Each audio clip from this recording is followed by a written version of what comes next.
আমি জীয়াই ৰাখিবলৈ চেষ্টা কৰিব লাগিব তেখেতক আৰু তেখেতক জীয়াই ৰাখিবলৈ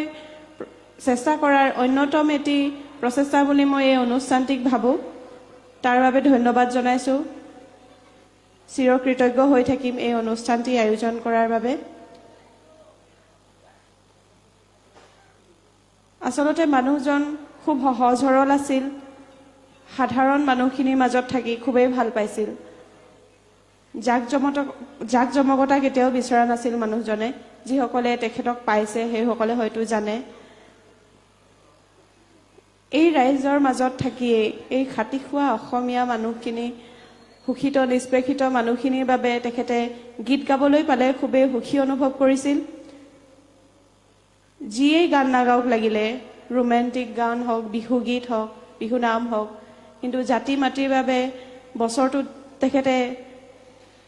এটা বা ততোধিক গীত কৰিবলৈ যদি পায় খুবেই সুখী অনুভৱ কৰে আচলতে মনৰ শান্তি তেখেতৰ জাতি মাটিৰ গীত গালে তেখেতে মনৰ শান্তি লাভ কৰে আৰু 40টা জীৱনৰ 40টা বৰ্ষত সংস্কৃতিৰ পথাৰখনৰ বাবে তেখেতে অসমীয়া জাতিটোৰ বাবে সংস্কৃতিৰ পথাৰখনৰ পৰাই অকণমান কিবা এটা কৰিবলৈ চেষ্টা কৰিছিল সেই তেওঁৰ প্ৰচেষ্টা তেতিয়াহে সফল হ'ব যেতিয়া মানুহে তেখেতৰ গীতসমূহ হৃদয়ংগম কৰিব পাৰিব কেৱল মাত্ৰ গীতৰ কথাবোৰ মুখস্থ থাকিলেই নহ'ব তেখেতে কিনো ক'ব বিচাৰিছিল এটি গীতৰ মাজেৰে সেই তাৰ সাৰমৰ্ম আচলতে বুজাটো উচিত বুলি মই ভাবোঁ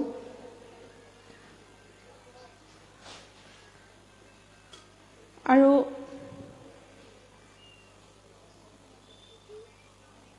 বিহু আহিছে বিহু আহি আছে বা প্ৰত্যেকটো মুহূৰ্ততে আচলতে তেখেতৰ উপস্থিতি মই অনুভৱ কৰোঁ আগন্তুক বিহুটোত হয়তো কেনেকুৱা লাগিব সেই অনুভৱ মই বুজাব নোৱাৰিম আৰু ভাইটি বিশ্বজিৎহঁত আছে সৌৰভ দাহঁত আছে তেওঁলোকে গীতৰ যোগেদি মানুহজনলৈ শ্ৰদ্ধা নিবেদন কৰিছিল মৰম যাচিছিল সৌৰভ দাই নিজৰ ভাইটি বুলি মৰম যাচিছিল বিশ্বজিতে নিজৰ ককাইদেউ বুলি মৰম যাচিছিল তেওঁলোককো ধন্যবাদ জনাইছোঁ ৰাজীৱ দা জীৱনকালত তেখেতৰ লগত ষ্টেজ শ্বেয়াৰ কৰা সকলো বাদ্যযন্ত্ৰীলৈ মই ধন্যবাদ জ্ঞাপন কৰিছোঁ তেখেতৰ হৈ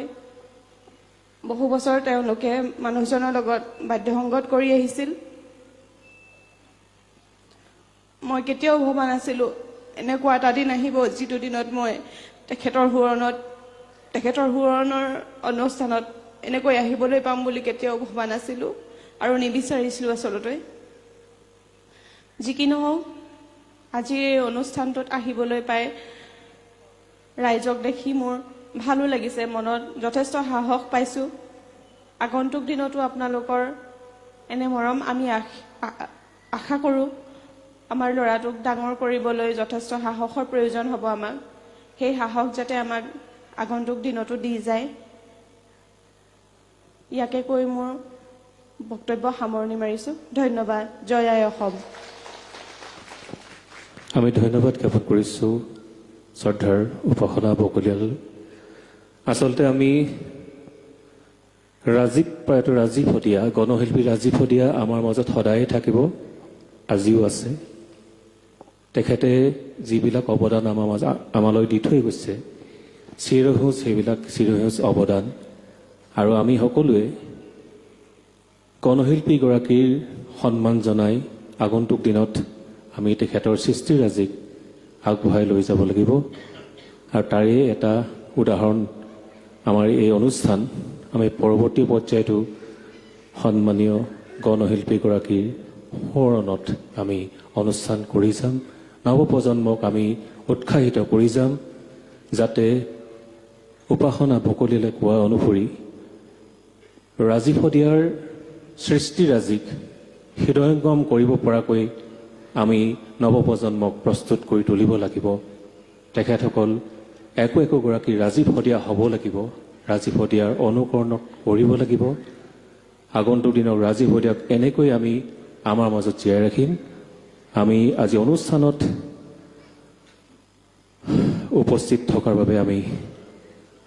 শ্ৰদ্ধাৰ উপাসনা বকলিয়াল গণশিল্পী ৰাজীৱ শদিয়াৰ সহধৰ্মিনীলৈ আন্তৰিক ধন্যবাদ, শ্ৰদ্ধা, কৃতজ্ঞতা জ্ঞাপন কৰিছোঁ। ধন্যবাদ। আৰু আমি আমাৰ আয়োজক সমিতিৰ তৰফৰ পৰা অকণমান সন্মান জনাব বিচাৰিছোঁ এখনি চেলেঙেৰে।